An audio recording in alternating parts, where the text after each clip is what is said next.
Welcome to Hope Blooms, a podcast from the Early Pregnancy Loss Association. At EPLA, we seek to support women and families suffering early pregnancy loss by providing resources, education, and community. It is our vision that no one suffers miscarriage alone.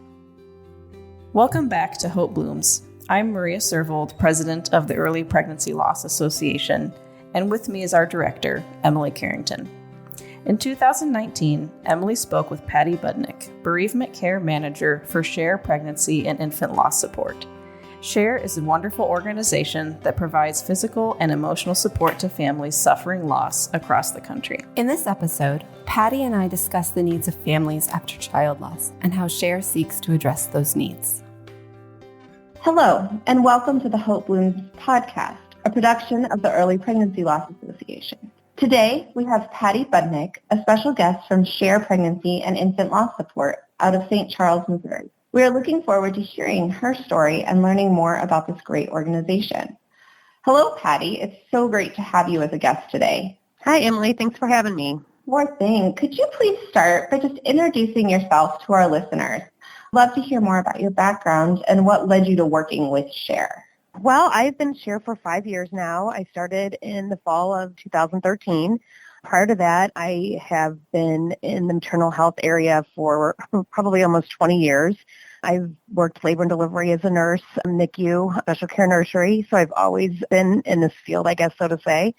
And I've always just worked at a hospital that had a Share chapter, so there was always a good bereavement program established where I was. And so when this position came available, I was interested because it was not necessarily a new program for Share, but it was new to have, I guess, a set staff member for this position. So when I was hired, I was the companion coordinator. So my sole role was to help parents who have had a previous loss.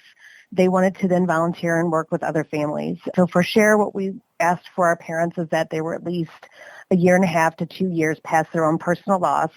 And then those parents attend our training, and many of them wanted to be able to go into the hospitals and work with parents as they've had a new loss. Some of them just want to be able to help parents and support them at a meeting, a support group meeting, or phone support. So there was a big variety of what parents were wanting to do. So this position just gave Share an opportunity to really advance that program further. And I will say, like, probably within the first month that I worked, we had parents into the hospital. And as a caregiver, it was really inspiring to see. As a nurse, I could be as caring and compassionate and give as much time as I possibly could to a family, especially those that were having a loss. But to see the dynamic between parents working with other parents, it was just more than I could ever give as a bedside nurse. It was just very clear that there was an understanding and an exchange of hope between those parents, an understanding of what they've been through. And it was just very clear that that family, that parent, that companion was there to help support and volunteer their time to help that family. So it's just a different dynamic than it was as for me as a caring nurse that was there to provide their required care. So that really is what drove me to this position. I liked the fact that I could still be a little bit at the hospital, but that I'd be able to work with families still. And now, 5 years later, I still do some of that. But what we really have found is hospitals really, and bereavement programs, they really want to be able to have their own identity. And they have leaders that are very dedicated, and they want their programs to succeed. And they want their families to be best served.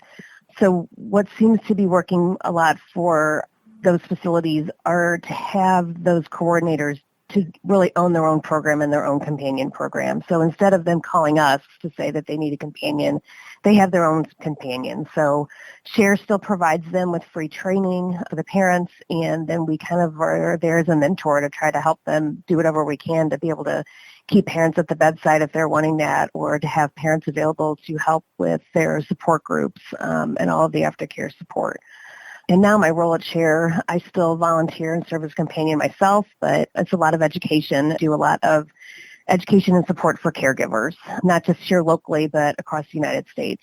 That's amazing. Thank you so much. And you talked a bit about this companion program as well as the educational support.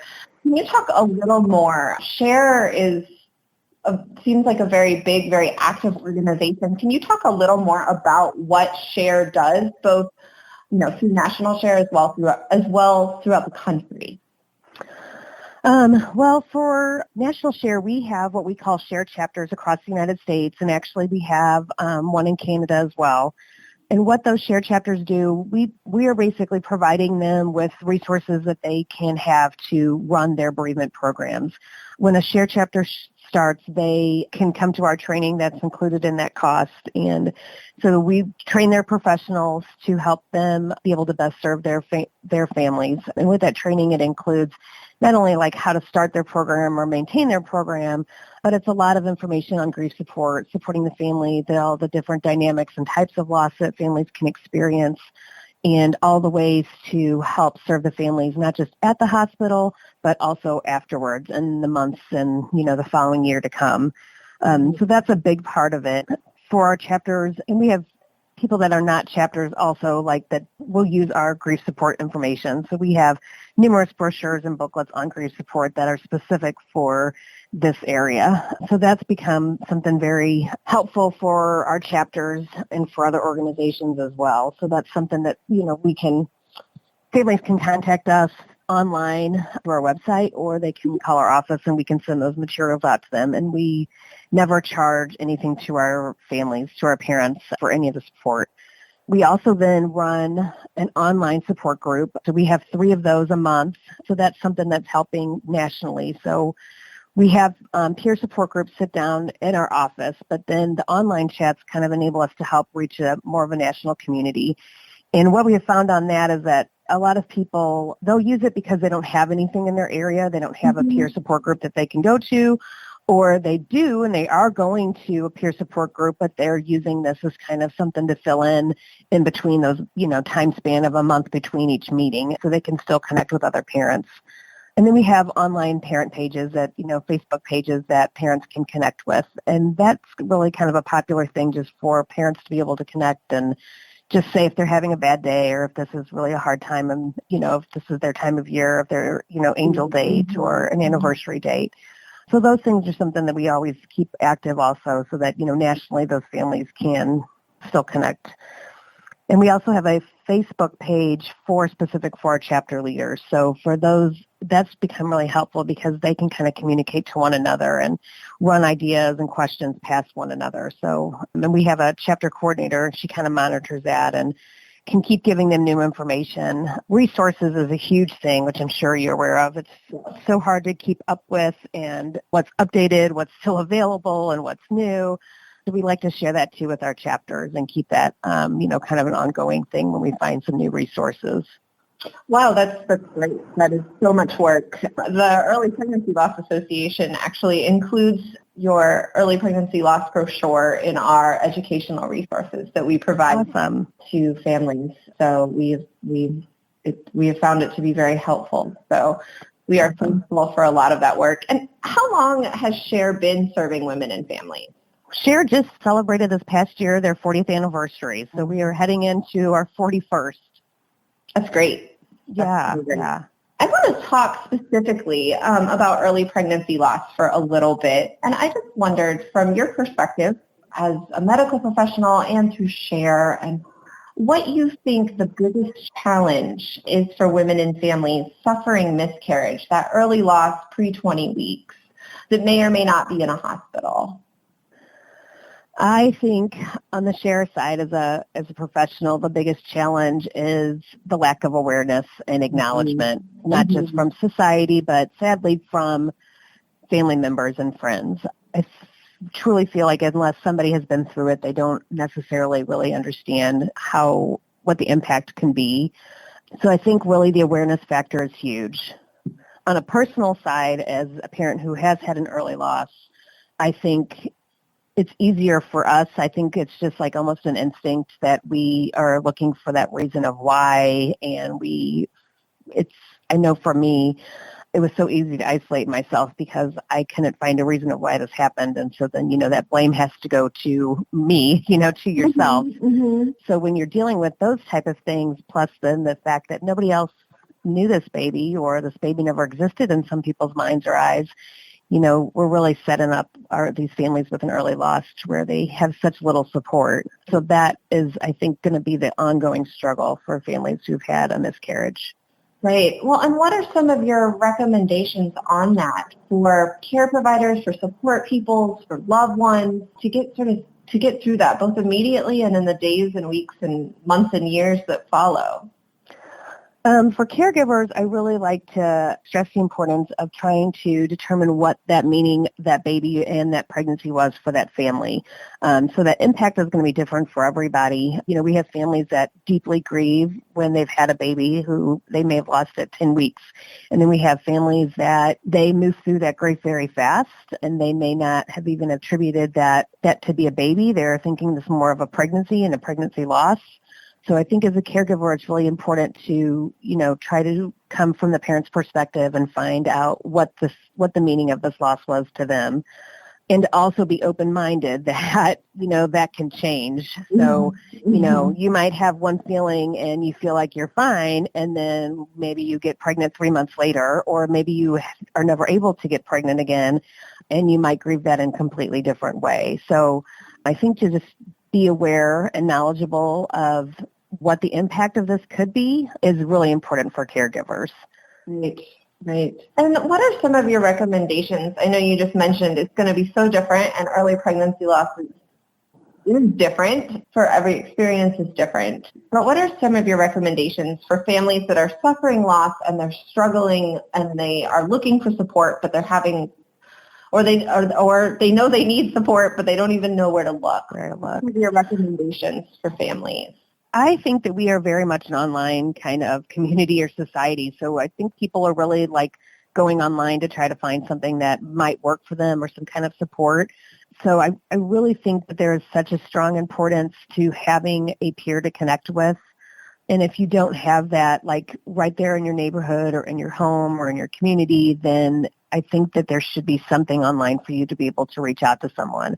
And for us, it's not, we could have somebody that would call us from, we're in St. Charles, Missouri. We could have somebody call us from California, but we can offer them do you want a parent to talk to? So then connecting them with one of our parent companions. Mm-hmm. And sometimes you might have a close friend who's had a loss, but that is not the support that you need, or maybe their experience is different. So having somebody is really, really important. And sometimes it's, you have a great supportive partner, but you might still need somebody outside of your home, to have as a support. And then the other thing, we have these great brochures and all this great grief support, and we know we have these great facilities and great caregivers that give those to families at the time of the loss. But families are really, when you're experiencing that, you are completely overwhelmed and often in shock. So you don't take any of that information in. You don't know what they've given you. So it's really common to, hear from a family a week later, and then, they're saying that they don't have anything or weren't giving anything. So it might be circling back to that same family and giving them the same stuff that, they did get already, but, they're not ready for it at that time. So maybe, sending that out again is something that could be important. We always have, if parents come in for support groups, we always have all of our grief support information, brochures and booklets out, because maybe they've had it before, but they don't remember, or, they don't know where that's at. And sometimes having something to kind of look back at and, to read is helpful. That's not everybody's thing, but I think you need to have lots of options. Right. That is so good. We've talked a little bit about the support groups, and I'd like to talk more. These are all over the country. And what would someone expect if they're going to go to a share support group? Many of the share support groups are kind of an open session, so it's not closed or 6 weeks or 8 weeks. They're pretty much open to where families can come in. They are all moderated with, a facilitator who, is generally has had training through share. And I can tell for our meeting here at the office, it's a casual environment. The facilitator is available prior to the meeting. The families a lot of times will connect with her, a week or two ahead of time to let them know she's coming. That's not a requirement, or she gets here early. So for those new families, they can connect with her. We always have two, so we have a co-facilitator, so especially it's helpful when you have that new family come in that one of the facilitators can kind of talk with them and kind of help ease any of their fears and answer any questions they may have, and then that other facilitator can always start the group if they needed to. And then for us, it's really generally a very we try to have like a topic on hand. It doesn't always turn out that that's what we talk about, because sometimes families come in and they have something that's pressing, that's kind of where the direction of the meeting goes. But we generally talk for a good solid hour to an hour and a half, and then we kind of generally, like, we go from 7 to 8:30, and 8:30 we try to make it a little bit more light and do a refreshment and kind of make it more of a just general conversation before we actually leave. Mm-hmm. Mm-hmm. And what has been your experience watching the support group? How are they helping families and sort of, and as they go through loss? Sort of what are the results?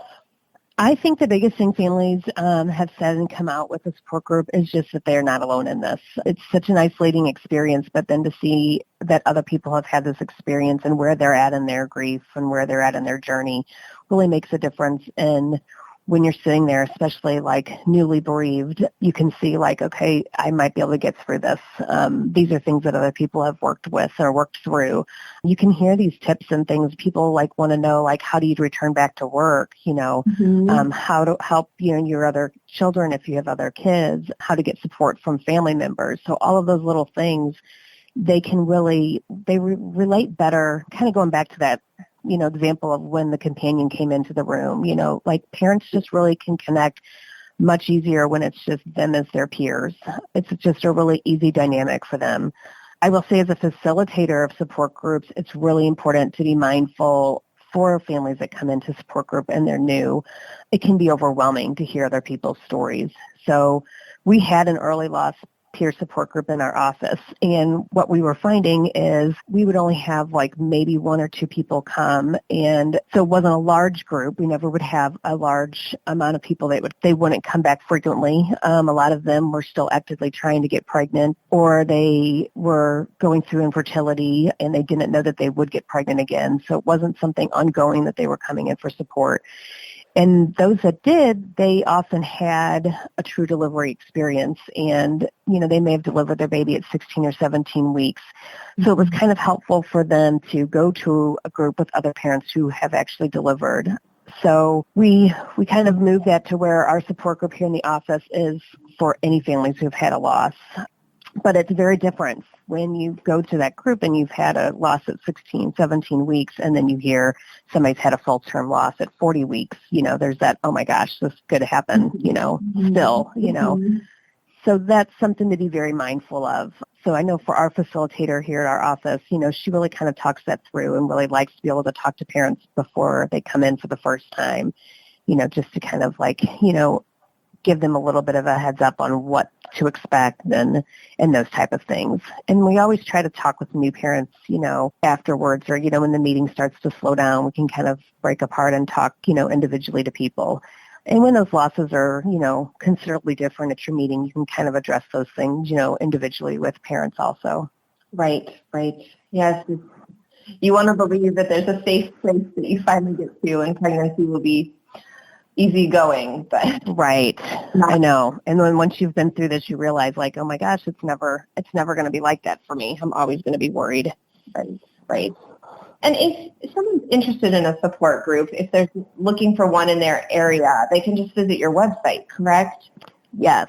That is a big project that we work through every year. We try to update that, and then we do it ongoing throughout the year. So if people say that they've changed a meeting or they've added a meeting, we will add that in, of course, to our database then. But then annually we will go through and like update and actively call and check in with people to see if they're still active, if they're still meeting, or if there's any changes. So going on there and saying find support, and then when you click find support, it'll list out every state. So there's options there for anything that we know of, we will put there on that state's list. Great.